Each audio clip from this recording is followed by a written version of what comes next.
Well, good morning, good morning. Let's talk about God's presence, shall we? I love God's presence. I love what He does. I love the intentions of it.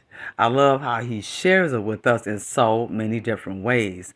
Through my life and even up until this day, I'm finding out more and more how vital God's presence is. Sometimes we may go to church, and we'll feel his presence, or we'll hear a song and we feel his presence. And sometimes it'll make us shout, make us run. We worship, we praise, and that is so wonderful. But God's presence is so much more than that. It's such a strength, a vital, and a needful thing. Even in the times of trouble, what I found out is that God doesn't always remove the trouble. Not all the time. Wouldn't it be nice? Because sometimes it's like, well, Lord, if you remove the trouble, if you remove the situation, that'll just fix everything. Now, it would to a certain degree. But then what if the trouble come back again? If the trouble frustrated me, Abashata, if the trouble made me scared or afraid or aggravated, that means that it's going to happen again. That's what's going to happen again. So if God takes away the thing that's frustrating me and I calm down, that means that God has to keep removing the thing, changing the conditions, so my condition will be right. Well, that's not the way He always does it. And it's similar, it kind of reminds me of Israel. Out of all that stuff when Israel was in the wilderness, it's like they would always get frustrated with God or frustrated with a situation. As soon as the situation would come up, well, why you didn't just let us die in Egypt? Why you bring us here? So whatever they would ask for, he would get upset, but he would go ahead on and do it. Next thing come up, here go the same response all over again. Why you just do that? Why you leave us here? He would do it again. But notice how God always had to do something in order for Israel to be relieved. Not all Israel, though. It was two people, Caleb and Joshua. They weren't affected like that. And so you look at the fact, like, out of all those people, only two people realized something different. These two people, God did not have to keep doing things for them to see God, because Joshua and Caleb was two of the ones who was trying to calm the people down in their frustration, trying to get them. Wait a minute, no, let's just like that's not how it is. Let's look at God, but they wouldn't. They wouldn't. And why do you think that is? I believe this. Caleb and Joshua and all Israel saw the same demonstrations. They all did. They saw God open the sea. They saw him demonstrate himself in the wilderness. They all saw what he did in Egypt. They saw his miracles. They saw his signs and his wonders. And maybe you might think, well, once you go through all of this and see all this and you get in the wilderness, hey, you can look at God for the same thing. But part of Israel didn't, just two, Caleb and Joshua. And what I believe is that I think when Caleb and Joshua saw God doing all these miracles, I think they stopped and they're like, wait a minute. Who is doing this? Let's take a look at him. And let's see why he's doing it. And he's doing it for us. He delivering us in a miraculous way.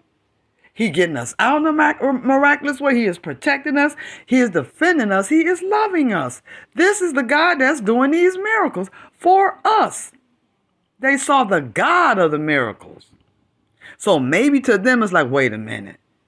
Is it more the miracles we need, Abasha, or is it the God of the miracles that we need?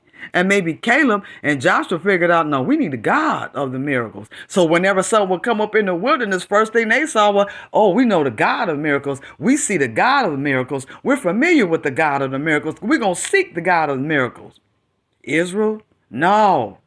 Where's the miracles? Where's the miracles? So sometimes God won't do a certain thing because he wants us to see I'm the vital need, not what I do. If I keep giving you what you want, and if I keep delivering you all the time through things, how do you know it's me? How do you know that you can just trust my spirit? That even if I don't change the thing, I can change you. I can change you. And I'm a living witness to that. So many times I could testify right now, well, God has not changed a condition. Kept the same situation, would stay there, but he would change me. He will calm me down. He will change my state.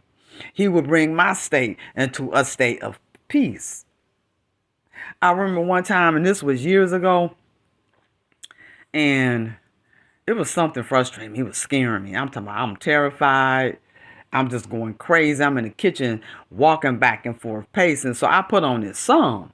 But this song kept talking about Jesus, and it kept talking about who he was. He Jesus. He the Messiah, but it was Jesus, Jesus, Jesus this, Jesus that. They said it so much until it made the enemy shut up and made me be quiet inside situation and change. But I did. I have other situations where I wish God would change. It was times where stuff was causing me to panic and causing me to fear. He did not change the situation that time either. But his spirit brought my state to peace and joy. And so that I was able to still look at that condition, but now I got a different perspective. It ain't scaring me.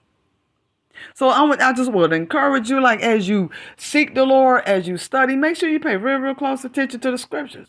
Don't just look at the scriptures and always see your work and what God is requiring for you to do. Because the fact is, the reason why we survive, the reason why we're successful as human beings, the reason why we exist the way we should and everything is because of his spirit.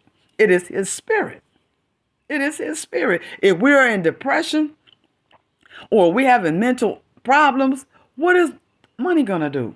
Even if God right now, if a person is depressed or if he having mental issues, if God give that person $1,000, what is the $1,000? Even though it come from God, what is the $1,000 gonna do for the person's mental state?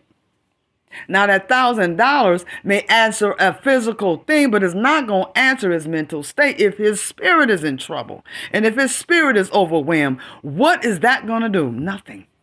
But his spirit will do it. So I would just encourage you to open yourself up and let God's spirit be who he is to you, because he shared that and it's powerful. It does a lot of things. We don't want to miss out on anything. We don't want to just look to the point like we give and God may do things because of that. He does that too, but God gives himself in his debt. It's that saves us. Hey, we can give offering right now and God may bless us because we give a tithe or offering. But if I'm upset, is that going to calm me down? No.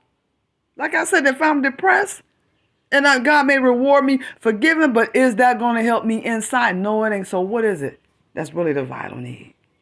It's his spirit.